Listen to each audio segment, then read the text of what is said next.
کوئی شخص ہے جو پاکستان میں موجود ہے یا دنیا بھر میں کہیں پہ بھی موجود ہے اور وہ عام پبلک کے اوپینین سے مخالفت میں کھڑا ہوا ہے ایک طرح سے، تو وہ کس طریقے سے اپنے فرم گراؤنڈ کو رکھے، اپنے آپ اپنے قدم جمائے رکھے کہ ہاں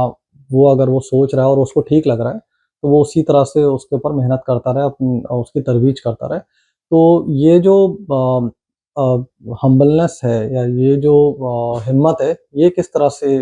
آتی ہے؟ آپ اپنے آپ کو کس طرح سے موٹیویٹڈ رکھتے ہیں ان مشکلات میں؟ اس میں سب سے بنیادی اور اصل بات یہی ہے کہ ہمیں نبی کریم صلی اللہ علیہ وسلم کی دعوت کے اسوہ حسنہ کو اختیار کرنا چاہیے۔ یعنی ہمیں یہ جاننا چاہیے، دیکھنا چاہیے کہ مخالفتوں کے موقع پر اناد اور دشمنی کے حوالے سے ہمارے پیغمبر صلی اللہ علیہ وسلم کا اسوہ کیا رہا ہے۔ انہوں نے علماء کے لیے، دین کا کام کرنے والوں کے لیے، دین کی دعوت دینے والوں کے لیے کیا اسوہ چھوڑا ہے، اور اسی طرح ان کے صحابہ کرام نے کس اسوہ کو اختیار کیا ہے۔ یعنی جب آگے سے گالیاں پڑتی ہیں،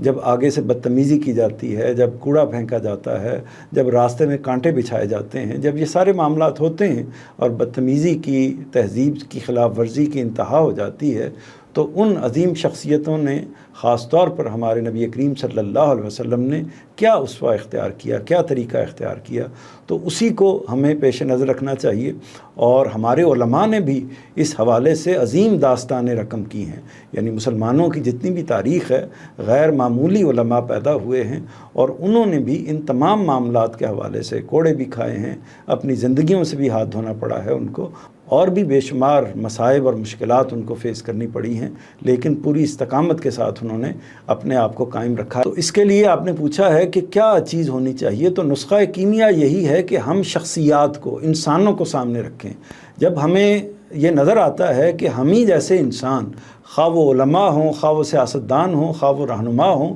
کسی بھی نوعیت کے لوگ ہوں، انہوں نے جو کنٹریبیوشن کیا ہے ایک انسان کی حیثیت سے، یعنی انسانوں کے طور پر، ہمارے ہی جیسے انسانوں کے طور پر انہوں نے سوسائٹی کے سامنے اپنی دعوت بھی پیش کی ہے اور پوری استقامت کے ساتھ مصائب، دکھوں اور تکلیفوں کو برداشت کرتے ہوئے اپنے پیغام کو دنیا تک پہنچایا ہے، اور دنیا نے اس بات کو دیکھ لیا ہے کہ بالآخر فتح انہی کی ہوتی ہے، فتح حق ہی کی ہوتی ہے۔ انسان وقتی طور پر اس جگہ پر آ جاتے ہیں، لیکن زمانہ گزرتا ہے، زمانہ کروٹ لیتا ہے، اور اس کے بعد بالآخر انہی کا نام، انہی کی بات، انہی کی دعوت منصہ شہود پر، منصہ عالم پر نمودار ہو جاتی ہے۔ تو یہ اسوہ خاص طور پر اختیار کرنا چاہیے، اور اس کے ساتھ پھر دین کے ساتھ اپنا خاص جو غیر معمولی قلبی تعلق ہے، پروردگار پہ اپنا انحصار، اللہ تعالیٰ کے ساتھ اپنا تعلق، اس کو خاص طور پر قائم رکھنا چاہیے۔ وہ سہارا اگر ہر دم ہمارے ساتھ موجود رہتا ہے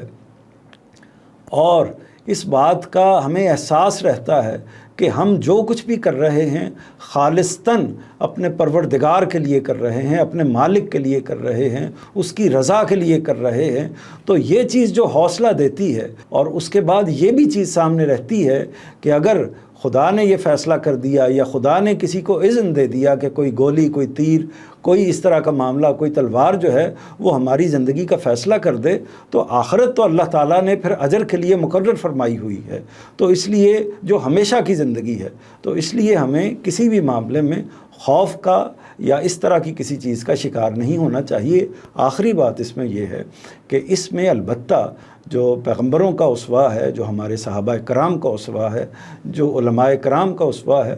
وہ یہ بتاتا ہے، اس سے یہ تعلیم ملتی ہے کہ ہمیں جو بھی طریقہ اختیار کرنا چاہیے وہ حکمت کے ساتھ اختیار کرنا چاہیے، خام خواہ کی کنفرنٹیشن نہیں کرنی چاہیے۔ جہاں اگر ہماری قوت مضبوط نہیں ہے، ہماری بات کو صحیح نہیں سنا جا رہا، تو تھوڑا سا پیچھے ہٹ جائیں، دوسرا موقع تلاش کریں۔ تو حکمت کے مختلف مسالے، مختلف طریقے ضرور اختیار کرنے چاہیے، یہی پیغمبروں کا طریقہ ہے۔ استاذ گرامی نے بھی یہی کیا کہ اپنی دعوت کا جو طریقہ ہے اس کو مستقل اختیار کیے رکھا، اور جب اس بات کا اندازہ ہونا شروع ہو گیا کہ لوگ جان کے دشمن بننے لگے ہیں، تو پھر اپنے تلامذہ کی، اپنے رفقا کی، اور اپنے کام کی، اور اپنے ارد گرد کے لوگوں کی حفاظت کے لیے، اور خود اپنے اس کام کی حفاظت کے لیے انہوں نے اس امر کا فیصلہ کیا کہ وہ ملک کو چھوڑ کر دوسرے ملک میں منتقل ہو جاتے ہیں، اور یہ فیصلہ برگ و بار لانے والا فیصلہ ثابت ہوا۔ یہ وقتی طور پر ایک پسپائی تھی، لیکن اس کے نتیجے میں اللہ تعالیٰ نے بے شمار مزید مواقع پیدا کر دیے۔